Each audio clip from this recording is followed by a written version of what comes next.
Hello friends, TNPSC சம் current அஃபைர்ஸிலிருந்து ஜனவரி மாதத்திற்கான டாப் 50 கரண்ட் அஃபைர்ஸ் இந்த வீடியோவில் பார்க்கலாம்.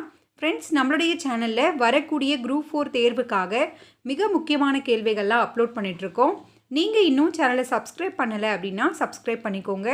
கூடவே பக்கத்தில் இருக்க பெல் ஐக்கானையும் கிளிக் பண்ணிக்கோங்க. 16வது நிதிக்குழு. தற்போது மத்திய அரசு அரவிந்த் பனகாரியா என்பவரின் தலைமையில் நாட்டின் 16வது நிதிக்குழுவினை அமைத்துள்ளது. நிதி ஆணையம் தொடர்பான சட்டப்பிரிவு எதுன்னு பார்த்தீங்கன்னா 280.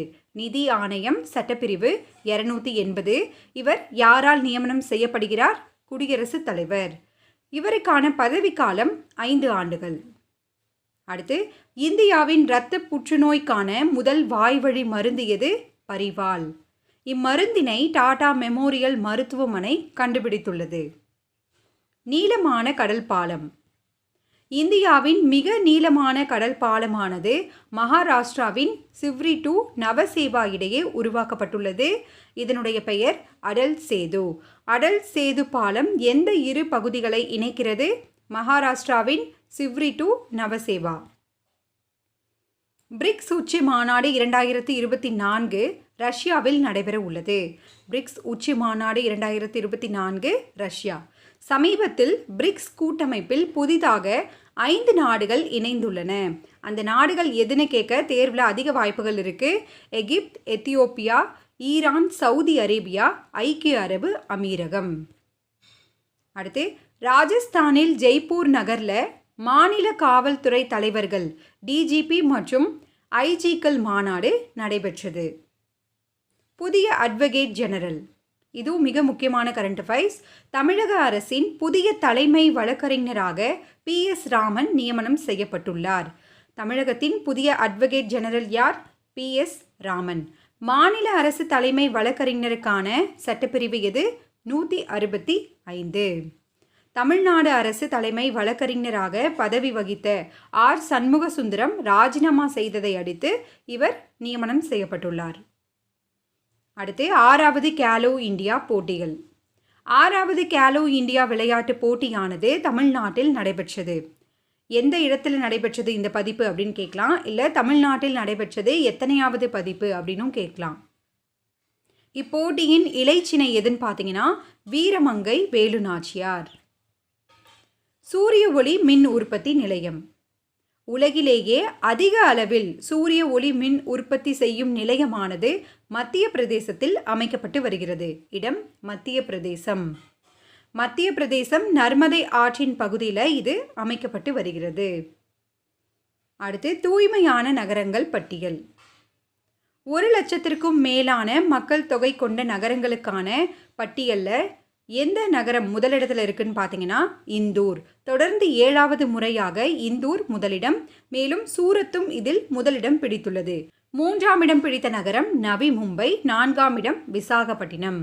அடுத்து, 1,00,000க்கும் குறைவான மக்கள் தொகை கொண்ட நகரங்களில் பார்த்தீங்கன்னா முதலிடம் சாஸ்வத், 2ஆம் இடம் பதான், 3ஆம் இடம் லோனோவாலா. அணிசேரா இயக்க உச்சி மாநாடு. 2024ஆம் ஆண்டிற்கான அணிசேரா இயக்க உச்சி மாநாடு நடைபெற்ற இடம் எது? உகாண்டா. எங்கு நடைபெற்றது? உகாண்டா.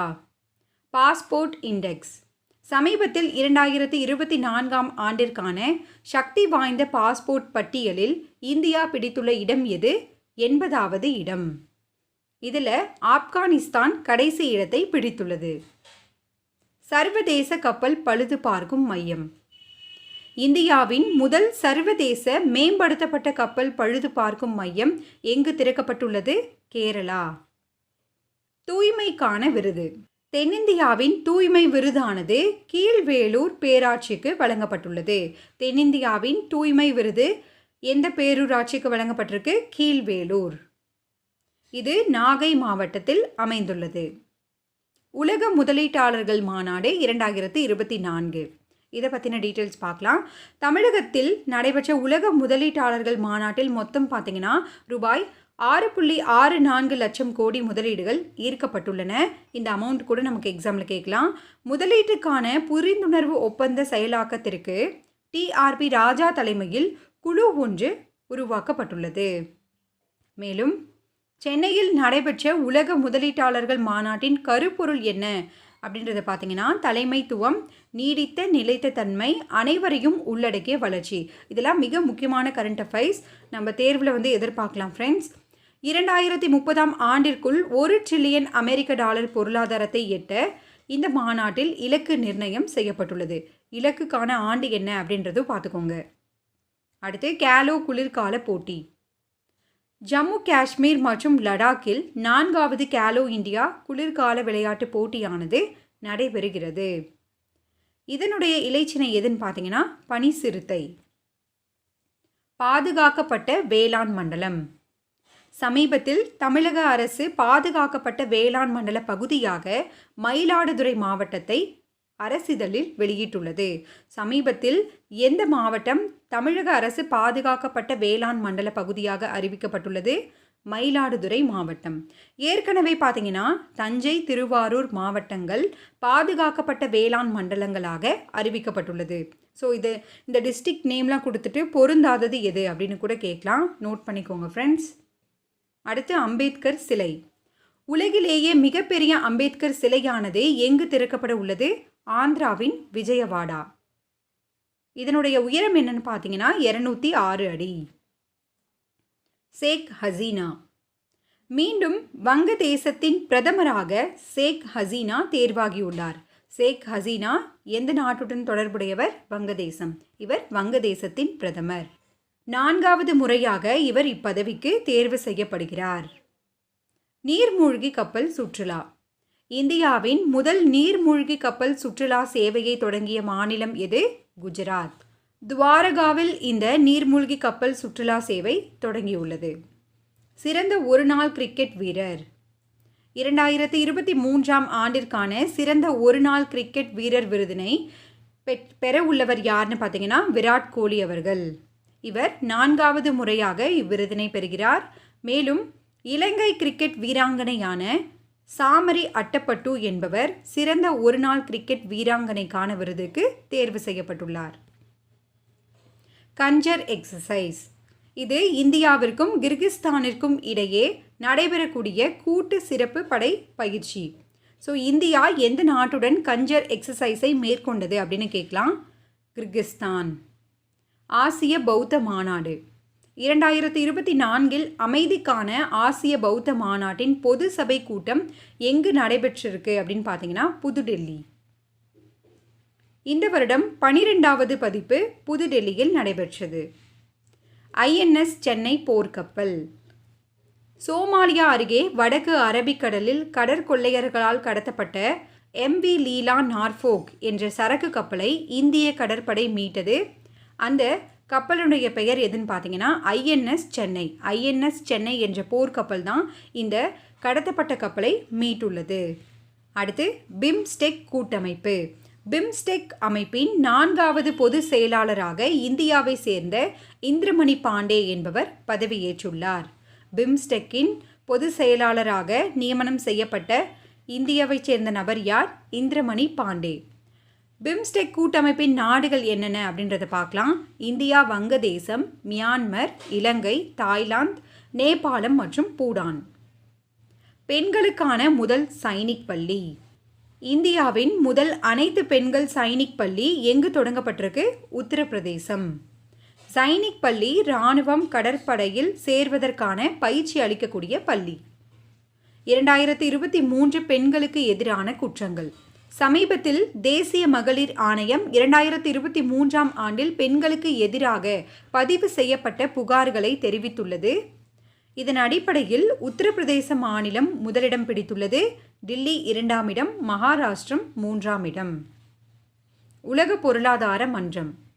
உலக பொருளாதார மன்றத்தின் 54வது கூட்டம் எங்கு நடைபெற்றது? சுவிட்சர்லாந்து. உலக பொருளாதார மன்றத்தின் 54வது கூட்டம் சுவிட்சர்லாந்தில் நடைபெற்றது. உலக பொருளாதார மன்றம் நிறுவப்பட்டது எப்போது? 1971.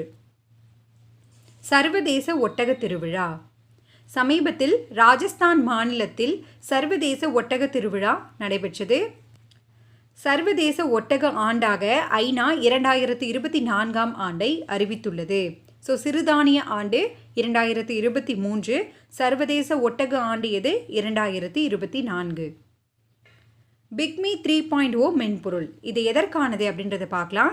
தமிழக அரசு கர்ப்பிணி பெண்கள் மற்றும் பச்சிளம் குழந்தைகள் மருத்துவ கண்காணிப்புக்கான பிக்மி 3.0 என்னும் மென்பொருள் சேவையை தொடங்கியுள்ளது. MS சுவாமிநாதன் விருது சமீபத்தில் BR கம்போஜ் என்பவருக்கு MS சுவாமிநாதன் விருது வழங்கப்பட்டுள்ளது. சர்வதேச அறிவியல் திருவிழா இந்திய சர்வதேச அறிவியல் திருவிழா எங்கு நடைபெற்றது? ஹரியானா. 9வது இந்திய சர்வதேச அறிவியல் திருவிழாவானது ஹரியானாவில் நடைபெற்றது. பாரத ரத்ன விருது சமீபத்தில் பீகாரின் முன்னாள் முதலமைச்சரான கர்பூரி தாகூருக்கு பாரத ரத்ன விருது அறிவிக்கப்பட்டுள்ளது. திருவள்ளுவர் சிலை கோவை மாவட்டத்தில் தமிழ் எழுத்துக்களால் வடிவமைக்கப்பட்ட 25 அடி உயர திருவள்ளுவர் சிலையானது திறக்கப்பட்டிருக்கு. ஸோ திறக்கப்பட்ட இடம் எதுன்னு கேட்கலாம், பார்த்துக்கோங்க ஃப்ரெண்ட்ஸ். அடுத்து கணியன் பூங்குன்றனார். திருப்பத்தூர் மாவட்டத்தில் வந்து பார்த்தீங்கன்னா கணியன் பூங்குன்றனாரின் மார்பளவு சிலையானது திறக்கப்பட்டிருக்கு. வீரமாமுனிவருக்கு சிலையுடன் கூடிய மணிமண்டபம் சமீபத்தில் எங்கு திறக்கப்பட்டுள்ளது? தூத்துக்குடியில். எக்ஸசைட் டெசர்ட் நைட் அரபிக்கடல் பகுதியில் இந்தியா, பிரான்ஸ் மற்றும் UAE நாடுகளுக்கிடையே எக்ஸசைட் டெசர்ட் நைட் நடத்தப்பட்டிருக்கு. எக்ஸசைட் டெசர்ட் நைட் தொடர்புடைய நாடுகள் எது அப்படின்னு கேட்கலாம். இந்தியா, பிரான்ஸ் மற்றும் UAE. இது அரபிக்கடல் பகுதியில் நடத்தப்பட்டுள்ளது. எனது கிராமம் திட்டம் தமிழக அரசால் தொடங்கப்பட்டது தான் இந்த எனது கிராமம் திட்டம். வெளிநாடுகளில் வசிக்கும் தமிழர்கள் தங்கள் சொந்த ஊர்களின் வளர்ச்சியில் அவர்களே கவனம் செலுத்தும் வகையில் இந்த எனது கிராமம் திட்டத்தை தமிழக முதல்வர் தொடங்கி வைத்துள்ளார். விருதுகள் திட்டம் உலகெங்கும் வாழும் தமிழக அரசு பள்ளிகளை சேர்ந்த முன்னாள் மாணவர்களை ஒருங்கிணைத்து அரசு பள்ளிகளை வலுப்படுத்துவதே இந்த விருதுகள் திட்டத்தின் நோக்கமாகும். நலம் நாடி செயலி இதுவும் தமிழகத்தில் தொடங்கப்பட்ட ஒரு செயலி. மாற்றுத்திறனாளி மாணவர்களுக்கு சிறப்பு கல்வி சிகிச்சை வழங்குவதற்காக நலம் நாடி செயலி தமிழக அரசு அறிமுகம் செய்துள்ளது. ஸோ நலம் நாடி அப்படின்றது யாருக்கானது? மாற்றுத்திறனாளிகளுக்கான ஒரு செயலி. அடுத்து விதியின் 4 நட்சத்திரங்கள் இது ஒரு புத்தகத்தின் பெயர். இது முன்னாள் இராணுவ தளபதியான MM நரவனே அவர்களின் சுயசரிதை புத்தகமாகும். ஆபரேஷன் அம்ரித் மருத்துவ ஆலோசனை இன்றி மருந்து வழங்குவதை தடுக்க கேரள அரசு ஆபரேஷன் அம்ரித் என்னும் திட்டத்தை கொண்டு வந்துள்ளது. சமீபத்தில் ஆபரேஷன் அம்ரித் எந்த மாநிலத்தால் தொடங்கப்பட்டுள்ளது? கேரளா. நவீன திரைப்பட நகரம் ரூபாய் 500 கோடி செலவில் திருவள்ளூர் மாவட்டம் பூந்தமல்லியில் நவீன திரைப்பட நகரம் அமைய உள்ளது. வன உயிரின மறுவாழ்வு மையம் எங்கு அமைக்கப்பட்டிருக்கு அப்படின்றத பார்க்கலாம். கோவை வனக்கூட்டத்தில் உள்ள பெத்திக்குட்டை பகுதியில் வன உயிரின மறுவாழ்வு மையம் அமைக்க தமிழக அரசு அரசாணை வெளியிட்டுள்ளது. வன உயிரின மறுவாழ்வு மையம் எங்கு அமையுள்ளது? கோவை மாவட்டம். பெண்களுக்கான சிறந்த நகரங்கள் இதற்கான பட்டியல் பார்க்கலாம். 10 லட்சத்திற்கும் மேலான மக்கள் தொகை கொண்ட நகரங்கள் பட்டியலில் சென்னை முதலிடம் பிடித்துள்ளது. 10 லட்சத்திற்கும் கீழான மக்கள் தொகை கொண்ட நகரங்கள் பட்டியலில் திருச்சி முதலிடம் பிடித்துள்ளது. ஸோ பெண்களுக்கான சிறந்த நகரங்களில் 10 லட்சத்திற்கும் அதிகமாக இருக்கக்கூடிய நகரங்களில் சென்னை முதலிடம், 10 லட்சத்திற்கும் குறைவாக இருக்கக்கூடிய பகுதிகளில் வந்து பார்த்திங்கன்னா திருச்சி முதலிடம் பிடித்துள்ளது. முக்கியமான தினங்கள் பார்க்கலாம். இந்திய இராணுவ தினம் ஜனவரி 15ஆம் நாள் அனுசரிக்கப்படுகிறது. திருவள்ளுவர் தினம் ஜனவரி 16ஆம் நாள். ஆண்டுதோறும் தேசிய ஸ்டார்ட் அப் தினம் ஜனவரி 16ஆம் நாள் அனுசரிக்கப்படுகிறது. இது நமக்கு எக்கனாமிக்ஸில் கூட கேட்டிருக்காங்க. தேசிய ஸ்டார்ட் அப் தினம் ஜனவரி 16. தேசிய வாக்காளர் தினம் ஜனவரி 25. இதுவும் TNPSCல ஆல்ரெடி கேட்டிருக்காங்க. தேசிய பெண் குழந்தைகள் தினம் ஜனவரி 24ஆம் நாள் அனுசரிக்கப்படுகிறது. தேசிய இளைஞர் தினம் ஜனவரி 12ஆம் நாள் அனுசரிக்கப்படுகிறது. அயலக தமிழர் தினம் ஜனவரி 12. DRDO தினம் ஜனவரி 1. ஜனவரி 1 DRDO தினம். முன்னாள் இராணுவ படை வீரர்கள் தினம் ஜனவரி 14. ஓகே ஃப்ரெண்ட்ஸ், இது வரைக்கும் பார்த்த கேள்விகளிலிருந்து உங்களுக்கான ஒரு கேள்வி. தேசிய ஸ்டார்ட் அப் தினம் எப்போது அனுசரிக்கப்படுகிறது? இந்த கேள்விக்கான பதிலை கீழே கமெண்ட் பண்ணுங்கள் ஃப்ரெண்ட்ஸ். இந்த வீடியோ உங்களுக்கு பயனுள்ளதாக இருக்குது அப்படின்னு நினச்சிங்கன்னா மறக்காமல் லைக் பண்ணி சப்போர்ட் பண்ணுங்கள். தேங்க்யூ.